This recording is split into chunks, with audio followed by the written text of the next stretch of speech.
നന്ദികാസ് വ്ലോഗിലേക്ക് എല്ലാവർക്കും സ്വാഗതം. അപ്പം നമ്മൾ കുറച്ച് നാൾ മുമ്പ് ഒരു കൃഷി ചെയ്ത് കണ്ടായിരുന്നു, നമ്മുടെ കാന്താരി കൃഷി, അതുപോലെ തന്നെ പച്ചമുളകും. നമ്മളന്ന് പച്ചമുളക് നട്ട ഒരു ഫസ്റ്റ് സ്റ്റേജാണ് കേട്ടോ. നമ്മൾ കുറച്ച് പച്ചമുളക് ചെടി നഴ്സറി പോയി വാങ്ങിക്കൊണ്ട് വന്നു. അതുപോലെ തന്നെ കാന്താരിയുടെ അരി നമ്മൾ വീട്ടിൽ തന്നെ മുളപ്പിച്ച് അത് ചെയ്യാനുള്ള കാര്യങ്ങളൊക്കെ ചെയ്ത് വെച്ചിരിക്കുന്ന ഇതാണ്. നമ്മൾ ഓരോ ദിവസവും അതിന് വെള്ളമൊക്കെ നനച്ച് കൊടുക്കുന്നുണ്ടായിരുന്നു. മണ്ണിൽ ആവശ്യത്തിനുള്ള വളമൊക്കെ ഉള്ള ഇട്ട മണ്ണ് തന്നെയായിരുന്നു. നമുക്ക് അതിൽ കൂടുതൽ കാര്യങ്ങൾ ചെയ്യാനൊന്നും ഇല്ലായിരുന്നു.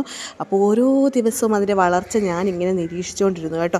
നിങ്ങളെ കാണിക്കണ്ടേ, ഞാൻ ഇതൊക്കെ വെച്ചിട്ട് പോയത് മാത്രമേ ഉള്ളൂ, ഇതിനെ നോക്കുന്നില്ല എന്ന് നിങ്ങൾ ഓർക്കൂലേ. അപ്പോൾ ഇതൊക്കെ ചെയ്യാൻ നിങ്ങൾക്കൊരു പ്രചോദനം ഉണ്ടാണെങ്കിൽ ഞാൻ ചെയ്യുന്നത് നിങ്ങളെയും കാണിക്കണം. അപ്പോൾ പച്ചക്കറിയൊക്കെ ഓരോ ദിവസത്തെ അതിൻ്റെ വളർച്ചയാണ് നിങ്ങളെ കാണുന്നത്. അതിൻ്റെ ഒപ്പം തന്നെ നമ്മുടെ കാന്താരി അവിടെ കിളുത്ത് നിറഞ്ഞ് നിൽപ്പുണ്ട് കേട്ടോ. അതിപ്പോൾ ഓരോ സ്ഥലത്തോട്ടൊക്കെ ഇനി മാറ്റി മാറ്റി നടണം. അത് കുറേശ്ശെ ഓരോ സ്ഥലത്തേക്ക് മാറ്റിയത് നമ്മൾ പാകി കിളിപ്പിച്ച ആ ഒരു ചെടി ഇങ്ങനെ വളർന്ന് നിൽക്കുന്ന കാണുമ്പോൾ ഉണ്ടാകുന്ന ഒരു സന്തോഷമുണ്ടല്ലോ, അത് പറഞ്ഞറിയിക്കാൻ തന്നെ പറ്റില്ല. അതിങ്ങനെ ഓരോ ദിവസമായപ്പോൾ പച്ചമുളകിൽ നോക്കിയപ്പോൾ പൂവിട്ടിരിക്കുന്നു സുഹൃത്തുക്കളെ. അപ്പോൾ എനിക്കിത് ഭയങ്കര സന്തോഷമായിട്ടോ. കാരണം നമ്മൾ എത്ര ആത്മാർത്ഥതയോടുകൂടി വെച്ചതാണ്, ഒരുപാട് സന്തോഷത്തോടു കൂടി തന്നെ വെച്ചാണ്. ഇതൊക്കെ ഒന്ന് കിളുത്ത് കാണുമ്പോൾ നമ്മുടെ സമയക്കുറവ് കൊണ്ടാണ് എനിക്ക് പല കാര്യങ്ങളും ചെയ്യാൻ പറ്റാതെ വരുന്നത്. ഒത്തിരി താല്പര്യമാണ് കൃഷിയും അതുപോലെ തന്നെ ചെടിയൊക്കെ ചെയ്യാനായിട്ട്. അപ്പോൾ നമുക്ക് സമയമില്ല, അതുകൊണ്ടാണ് പല കാര്യങ്ങളിൽ നിന്നും പിന്നോട്ട് പോകുന്നത്. പക്ഷേ ചില കാര്യങ്ങൾ ഇതുപോലെ സമയം കണ്ടെത്തി ചെയ്യുവാണെങ്കിൽ നമുക്കുണ്ടാകുന്നൊരു സന്തോഷം എന്ന് പറയുന്നത്, നമ്മൾ നട്ട് നനച്ച ആ ചെടിയിൽ നിന്ന് ഒരു കഷ്ണം പച്ചക്കറി ഉണ്ടാക്കി വെച്ചിരുന്ന കറി കൂട്ടുക എന്നുള്ള സന്തോഷം നോക്കിക്കേ. അതിൽ ആവശ്യത്തിനുള്ള പച്ചമുളകൊക്കെ ഉണ്ടാകാൻ തുടങ്ങിയിട്ടുണ്ട് കേട്ടോ. അപ്പോൾ ഈ പച്ചമുളക് ഇട്ടൊരു കറി കൂട്ടാനുള്ള ആഗ്രഹം എനിക്ക് വളരെ കൂടുതലായിട്ടുണ്ട്. അപ്പോൾ കഴിഞ്ഞ ദിവസം കടയിൽ പോയപ്പോൾ ഞാൻ പച്ചമുളക് വാങ്ങിയില്ല. നമുക്ക് ഈ പച്ചമുളക് കണ്ടിട്ട് ഒരുപാടൊന്നും ഇല്ല കേട്ടോ, കുറച്ചേ ഉണ്ടായിട്ടുള്ളൂ.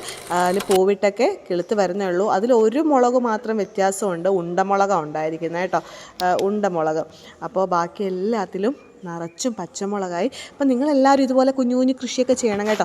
ഞാൻ തൊട്ട് പുറകെ ഓരോരോ കൃഷികളൊക്കെ പ്ലാൻ ചെയ്ത് വെച്ചിട്ടുണ്ട്. ഇപ്പോൾ വേനൽക്കാലമായി എങ്കിലും എനിക്ക് ഒഴിവ് കിട്ടുന്ന സമയം എന്ന് പറയുന്നത് വേനൽക്കാല സമയമാണ്, എനിക്ക് കിട്ടുന്ന അവധി സമയമാണ്. ആ സമയത്ത് കൂടുതൽ കാര്യങ്ങളൊക്കെ ചെയ്യാൻ ഞാൻ ആഗ്രഹിക്കുന്നു. അപ്പോൾ ഇതുപോലെ നിങ്ങളും പച്ചക്കറിയൊക്കെ ചെയ്യണം. അപ്പം നമ്മുടെ പച്ചക്കറി ആ ഒരു പച്ചമുളകിൽ നിന്നാണ് ഇപ്പം ഞാൻ തുടക്കം കുറിച്ചിരിക്കുന്നത്. അതുപോലെ ഓരോരോ പച്ചക്കറി ഇനി ഇതുപോലെ നട്ട് വെക്കണം. അപ്പോൾ നമുക്ക് ആവശ്യത്തിനുള്ള പച്ചമുളകൊക്കെ ഞാൻ അതിൽ നിന്ന് ഉണ്ടായതൊക്കെ പറിക്കുകയാണ് കേട്ടോ. ആവശ്യത്തിന് മൂത്തിട്ടുണ്ട്. അപ്പോൾ അത് കാണുമ്പോൾ തന്നെയുള്ള ആ ഒരു ഫ്രഷ്നെസ്, ആ പച്ചക്കറിയുടെ ഒരു ഫ്രഷ്നെസ് കാണുമ്പോൾ തന്നെ നമുക്ക് എന്തൊരു സന്തോഷം, മനസ്സിൻ്റെ കുളിർമ നിങ്ങൾക്ക് പറഞ്ഞറിയിക്കാൻ എനിക്കറിയില്ല സുഹൃത്തുക്കളെ. നോക്കിക്കേ, ഇത്രയും ഉണ്ടായിട്ടുള്ളെങ്കിലും ഒരു 2 കറിക്ക് 3 കറിക്കൊക്കെ ഉള്ള പച്ചക്കറിയില്ല, നമ്മൾ ഇതിന് മാത്രം മുളകൊന്നും ഇടില്ലല്ലോ. അപ്പോൾ അതെങ്കിൽ അത് ആയില്ലേ. ഇത് റെഡിയായിട്ട് വരുമ്പോൾ അടുത്തത് അവിടെ ഉണ്ടാവുമല്ലോ. അപ്പോൾ ഇതുപോലെയുള്ള ചെറിയ ചെറിയ കൃഷികൾ നിങ്ങളും ചെയ്യണേ.